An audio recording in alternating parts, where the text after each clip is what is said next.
Pitch turn. Yes. My name is David Hochoy. I'd always loved this piece of music, Rhapsody in Blue. I had already done some Gershwin piano songs, and I was interested in choreographing something that was a little bit more major. I've been listening to it since I was a teenager and decided that Rhapsody in Blue was probably the best thing for me to try to choreograph.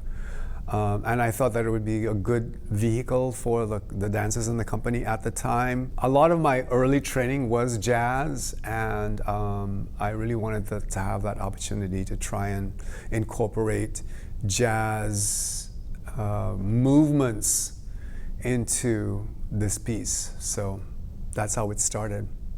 The fast sections were, I wouldn't say easy to choreograph, but they were okay. What was really tough was what we call the waltzing section, but it's that very famous music that United Airlines uses.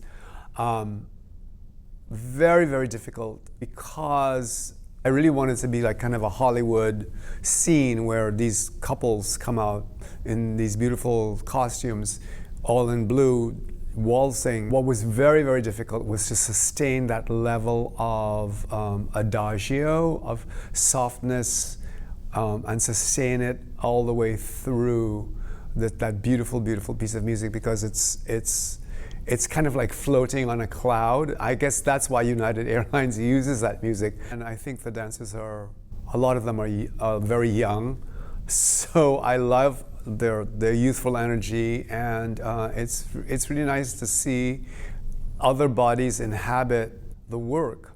So I've been enjoying that very much. You know, whenever we hear music from a bygone era, I think we always imagine that time being a simpler time, an innocent time. I think we need that right now. I think we need more comedy. I think we need more feel-good pieces so that we can come out of the theater smiling. I think today's dancers have such an incredibly well-rounded way of being trained. They're much more knowledgeable about their bodies and the kind of techniques that they want to do or that they have done. I try to take very much what I have learned from Ms. Graham and from being the rehearsal director of the Graham Company and many, many years of teaching Dance Kaleidoscope. And so as I said, I base it on these three concepts that, you know, Graham technique is based on the contraction and release principle. There's always the spiral of the body around its own axis, and then the last one is the shifting of the weight through space, which is made very visible. I'm just very, very excited to see how Joshua is going to take this company. I love what he says about let's see what's next. I think that it's wonderful that he's bringing in choreographers from the outside, plus he's doing his own work.